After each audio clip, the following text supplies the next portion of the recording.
Olá, estamos retornando às nossas atividades de ensino e desta vez com um ensino muito próprio para a vida de igreja.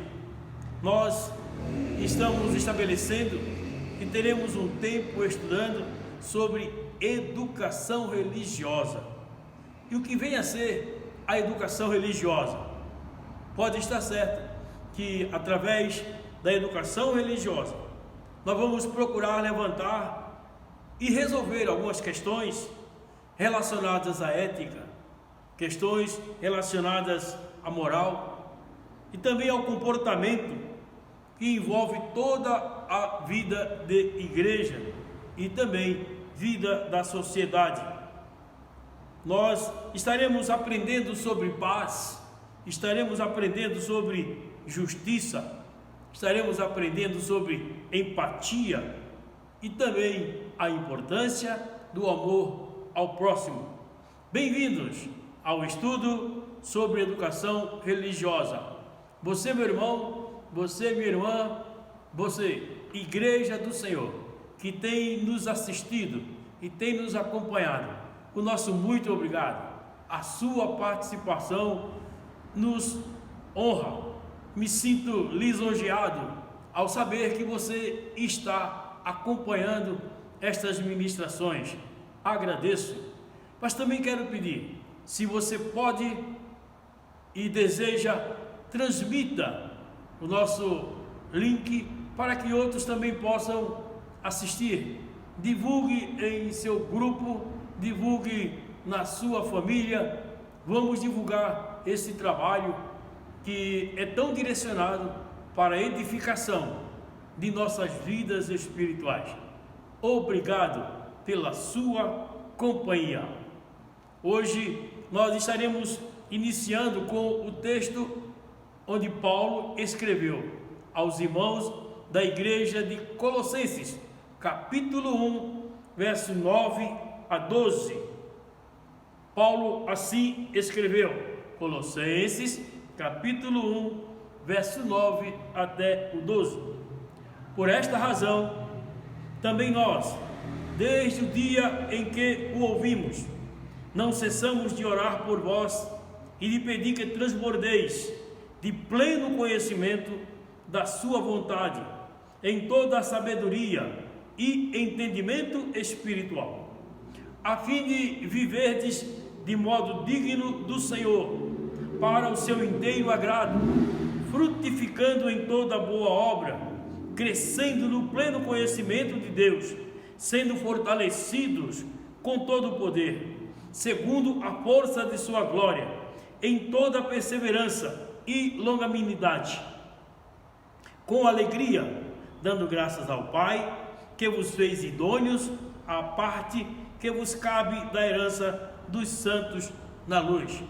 Que oração maravilhosa, que oração abençoadora, que oração onde o apóstolo procura trazer luz ao entendimento dos irmãos da igreja Colossenses.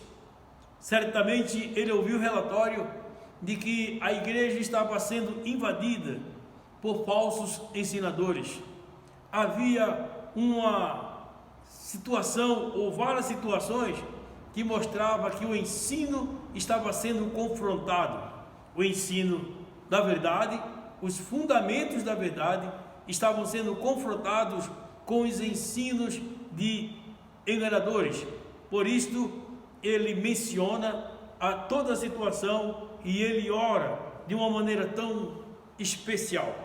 Então, ele procurou destacar nessa escrita aos Colossenses: Cristo é supremo sobre toda a criação e sobre toda a igreja. Verdade fundamental. Cristo é supremo em toda a criação e sobre toda a igreja. Estas palavras definem uma verdade absoluta, que Cristo é supremo. Também ele estava dizendo: os cristãos não devem ser confundidos ou deixar ser confundidos pelos falsos credos que misturavam fé verdadeira com falsas religiões. A fé verdadeira estava sendo confrontada através das falsas religiões. Por isso, era preciso trazer um ensino puro, uma verdade que transcendesse todo o engano trazido pelas falsas religiões. Cristo é superior, totalmente superior, para trazer novidade de vida para os cristãos. E que nós, os cristãos, deveríamos viver na dependência de Cristo e não de outros poderes. Portanto, meus irmãos, a visão de Paulo, trazendo os fundamentos sobre Cristo para a igreja de Colossenses, estava claro. Era preciso ministrar sobre o ensino da verdade.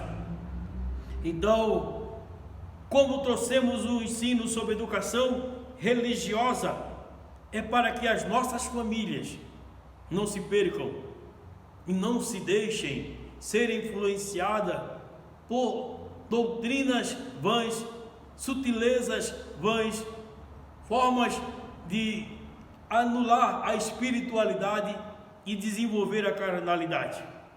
Era preciso que atentássemos para isso. E Paulo disse: eu não cesso de orar por vocês, eu não cesso de pedir para que vocês transbordem no pleno conhecimento da vontade dele. Por isso, eu, pastor Rivaldo, e tantos outros homens e mulheres de Deus que fazem esta congregação, que ministram ao povo que os ouve atentamente, nós não cessamos de orar por você. Não deixamos de pedir a Deus que cada um de vós transbordem no conhecimento da vontade dele. E ele explica que esse conhecimento seria com toda a sabedoria, com todo o entendimento espiritual, para que pudesse viver de um modo digno do Senhor. Só viveremos de um modo digno do Senhor se alcançarmos esta sabedoria e este entendimento espiritual. Com o entendimento espiritual, viveremos para o Senhor e para agradar o Senhor. E vivendo para agradar ao Senhor, frutificaremos com toda boa obra e cresceremos no pleno conhecimento de Deus. E então seremos fortalecidos no poder de Deus, segundo a força da glória de Deus, com toda a perseverança, com alegria, dando graças ao Pai que nos fez idôneos. Transliteramos assim com estas palavras a oração de Paulo pela igreja que estava em Colossos. A educação religiosa, ela certamente começa no nosso lar. O culto deve ser uma rotina no nosso lar. E a instrução cristã deve permear cada momento da nossa vida. O objetivo dos cultos nos lares não seria apenas a memorização da palavra, mas a compreensão. É possível memorizarmos e não compreendermos, mas se compreendermos, memorizaremos e faremos de maneira abundante. A espiritualização da família é o nosso desejo, é o nosso desafio. Convidamos vocês, todos, a trabalhar a educação religiosa. E aí podemos perguntar a você, papai, a você, mamãe, como que está a educação religiosa no seu lar? Como você tem ensinado seus filhos acerca da verdade absoluta de Deus em Cristo? O culto é uma realidade na sua família. O culto é uma realidade na sua casa. todos conhecem que vocês têm uma educação religiosa e que desenvolvem esta educação religiosa, levando seus filhos a serem religiosos no conhecimento de Deus, no entendimento de Deus, na vivência com Deus, na realização de uma vida com Deus. E assim, eu quero pedir para que você possa entender a partir desta primeira aula e que você possa fazer esta oração comigo. Eu prometo, pela ajuda de Cristo, que me esforçarei para andar diante de Deus em minha casa, com um coração perfeito, e que manterei o culto na minha casa, continuamente, de acordo com como Deus requer em sua palavra, com respeito à oração, com a leitura das Escrituras, para que a palavra de Cristo possa habitar ricamente em nós, isto é, na minha casa, na minha família. É o nosso apelo neste início de ministração e meditação desse tema tão especial.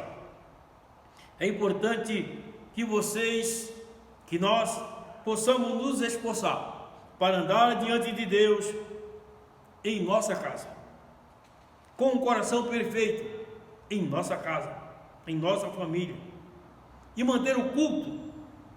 Nós sabemos que diante do quadro que vivemos hoje, século 21, com a vida tão corrida que vivemos, dificilmente temos oportunidade de realizar cultos.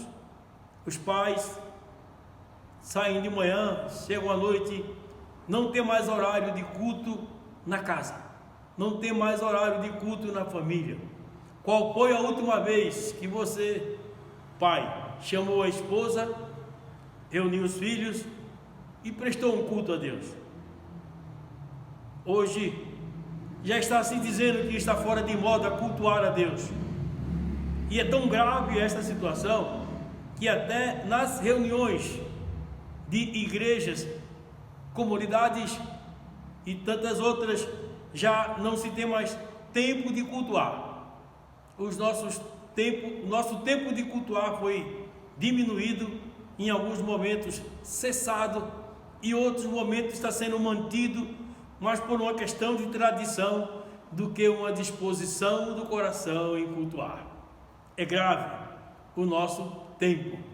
Você cultua porque há disposição no coração para cultuar, ou você cultua porque é uma obrigação e você precisa fazer, simplesmente cumprir um horário, um momento no decorrer da semana? Numa semana de 8 dias, com tanta atividade, qual o momento você separa para cultuar a Deus? Se nós não temos tempo para Deus, mas esperamos que Deus tenha todo o tempo para nos ouvir e nos atender.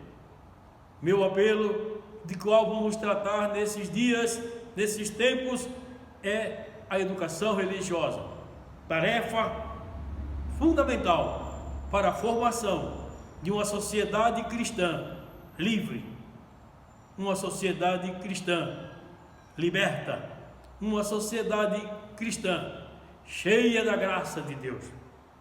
Deus providenciou o casamento para que pudéssemos solucionar também essas situações. A finalidade primeira da família é glorificar a Deus.